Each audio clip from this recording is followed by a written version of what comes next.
Hello dear students.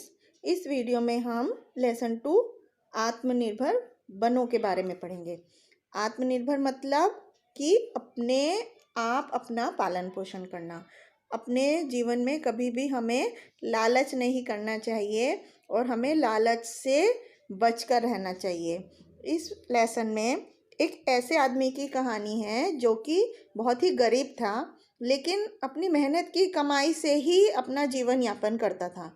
मतलब कि सिर्फ अपनी मेहनत करके जो उसको धन मिलता था उसी से ही अपने घर के खर्चे चलाता था, अपने जीवन को बिताता था। बिल्कुल भी दूसरे के पैसों का लालच नहीं करता था। तो अब हम इस कहानी को पढ़ना शुरू करते हैं। महाता शैसा का जन्म सीलोन में हुआ था। महाता शैसा उस व्यक्ति का नाम है जिसकी ये कहानी है। इस एक सीलोन शहर का नाम है। महाता शैसा सीलोन में पैदा हुआ था। सीलोन का पुराना नाम सिंगल द्वीप है। उस सीलोन जो है पहले पुराने समय में सिंगल द्वीप के नाम से जाना जाता था और लंका भी उसको कहा जाता था। महाता शैसा एक आदर्श पुरुष थे। आदर्श पुरुष थे मतलब एक आइडियल पुरुष थे कि जिनको हर लोग उनके जैसा बनना चाहते थे। उनका बचपन बहुत ही दरिद्रता में बीता। दरिद्रता मतलब गरीबी में बीता था। उनके पिता दिवाकर शैसा बहुत कम पढ़े लिखे थे। जंगली जड़ी बूटियां बेचकर वे अपने परिवार का भरण पोषण करते थे। भरण पोषण मतलब कि उनको पालते थे। जंगल से जड़ी बूटियां लेकर बेचकर वो अपनी फैमिली को पालते थे। अपने पुत्र महाता शैसा को उन्होंने थोड़ी बहुत शिक्षा दी और वैद्यक भी सिखाया। अपने बेटे महाता को उन्होंने थोड़ी बहुत पढ़ाई के बारे में, जड़ी बूटियों के बारे में जानकारी दी और उन्हें वैद्यक मतलब उन्हें वैद्य का काम भी सिखाया। वैद्य मतलब डॉक्टर का काम भी सिखाया। जिस समय दिवाकर शैसा की मृत्यु हुई, सीलोन में अकाल पड़ा था। अकाल मतलब होता है कि वहाँ पर खाने पीने के सामान की बहुत ज़्यादा कमी थी। उस समय महाता शैसा केवल 18 साल के थे। अब उनके पिता दिवाकर शैसा की मृत्यु हो गई थी। उनके ऊपर ही सारे परिवार के पालन पोषण का भार आ गया था। एक तो वो कम उम्र के लड़के थे और दूसरा उनके गांव में उनसे अनुभवी मतलब उनसे ज़्यादा एक्सपीरियंस्ड, उनसे ज़्यादा नॉलेज वाले और भी कई अच्छे वैद्य थे। वैद्य मतलब जो डॉक्टर्स, चिकित्सक होते हैं। जो वैद्य महाता से द्वेष रखते थे। महाता शैसा से उनके गांव के कई जो उनसे ज़्यादा एक्सपीरियंस्ड वैद्य थे वो उनसे चिढ़ते थे, उनसे दुश्मनी रखते थे। वो सोचते, रोगियों को भड़काते थे कि महाता को, वैद्य को कुछ नहीं आता, उसे वैद्य की जानकारी नहीं है। वैद्य मतलब उसे डॉक्टरी की, जड़ी बूटियों की कोई जानकारी नहीं है। वो ज़बरदस्ती वैद्य बना हुआ है। वो रोगियों की बीमारियों को और बढ़ा देता है। ऐसा गांव वाले, उसके जो दूसरे कुछ वैद्य थे गांव में, वो पेशेंट्स को, रोगियों को भड़का देते थे। इन सब कारणों से, भय के कारण कोई रोगी महाता के पास आता नहीं था। अब जब दूसरे डॉग उनको भड़का देते थे तो महाता के पास डर के वजह से कोई रोगी आता नहीं था। अब उनकी कमाई का साधन भी बंद हो गया था और उनके परिवार को कई बार पानी पीकर ही गुजारा करना पड़ता था, क्योंकि उनके पास मतलब इतना भी धन नहीं था कि वो अपना हर रोज़ पेट भर के खाना खा पाएँ। उनकी जो माता थी वो दूसरों के घर में अनाज पीसती थी, गेहूं पीसती थी। उनकी बहन फूलों की माला बनाती थी जिसे वे बेच कर आते थे और फिर उससे जो थोड़ा बहुत पैसा मिलता था उससे उनका परिवार का जीवन बहुत ही दिक्कत से बीतता था, बहुत ही मुश्किलों भरा जीवन बीतता था। अचानक एक दिन क्या हुआ, सिंगल द्वीप के एक प्रसिद्ध धनी का पत्र महाता को मिला। सिंगल द्वीप के एक बहुत ही फेमस, बहुत ही पैसे वाले व्यक्ति थे। उनका पत्र, लेटर महाता के पास आया। उसमें लिखा था, उनका नाम था लोरेटो बेंजामिन। महाता के पिता जो थे वो लोरेटो के फैमिली डॉक्टर थे, मतलब पारिवारिक चिकित्सक थे। उनकी परिवार में कोई भी बीमार होता था तो लोरेटो के पास ही लोरेटो के परिवार का कोई भी व्यक्ति बीमार होता था तो महाता के पिता के पास ही जाता था चिकित्सा के लिए। अब लोरेटो बीमार था और उसने महाता को अपने ट्रीटमेंट के लिए बुलाया, चिकित्सा के लिए बुलाया। तो पत्र मिलते ही महाता लोरेटो के गांव आ गए और उनको उनकी इलाज करने के लिए उन्हीं के गांव में ठहर गए। लोरेटो का एक बहुत बड़ा बगीचा था।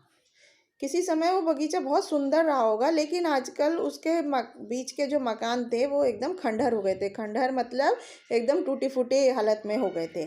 तो बगीचे में क्या था, बहुत लंबी लंबी घास और जंगली झाड़ियाँ उग गई थी, जिसमें कोई आता जाता नहीं था। तो जब कोई ज़मीन पर इस तरह से बहुत समय तक कोई आवागमन नहीं होता, कोई आता जाता नहीं है, तो बहुत लंबी लंबी घास उग जाती है। तो वहाँ पर उसमें जड़ी बूटियाँ ढूंढने महाता अक्सर उस बाग में जाने लगे। तो एक दिन महाता जड़ी बूटियां ढूंढने के लिए बगीचे में घूम रहे थे। तो खंडहर में घूमते समय उनका पैर एक जमीन पर धंस गया। वहां उन्होंने देखा ध्यान से, तो एक तांबे का हांडा, हांडा मतलब एक बर्तन, तांबे का बर्तन जमीन में गड़ा हुआ था।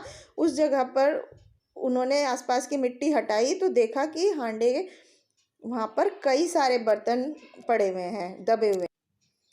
बहुत ही कठिन मेहनत करके वो एक बर्तन के मुंह के ऊपर से ढक्कन को हटा पाते हैं। तो फिर उन्हें बहुत ही ज़्यादा अचंभित हो जाते हैं देख कर कि वो जो बर्तन है वो सोने की अशर्फियों से, मतलब सोने की मोहरें, अशर्फियाँ मतलब सोने की मोहरों से वो ऊपर तक भरा हुआ था, लबालब भरा हुआ था। तो उसके बाद वो बहुत गरीब थे जबकि महाता, लेकिन उनके मन में जरा भी अशर्फियों के लिए लालच नहीं आया। महाता बहुत ही गरीब थे, उनके परिवार को कंगाली के कारण कई बार उपवास रखकर भी काम चलाना पड़ता था, मतलब कि वो व्रत रखते थे क्योंकि उनके पास खाने के लिए भोजन नहीं था। उनके सामने अशर्फियों से भरा बर्तन देखकर भी उनके मन में लालच बिल्कुल भी नहीं आया। बगीचे में उनके, जबकि उजाड़ बगीचे में कोई उनको देखने वाला भी नहीं था उस समय, जिस समय उनको वो अशर्फियों से भरे बर्तन मिले। परंतु उसके बावजूद भी उनके मन में उन अशर्फियों को लेने का लालच बिल्कुल भी नहीं आया। उन्होंने सोचा, बेचारा लोरेटो तो धन की चिंता के कारण ही रोगी है।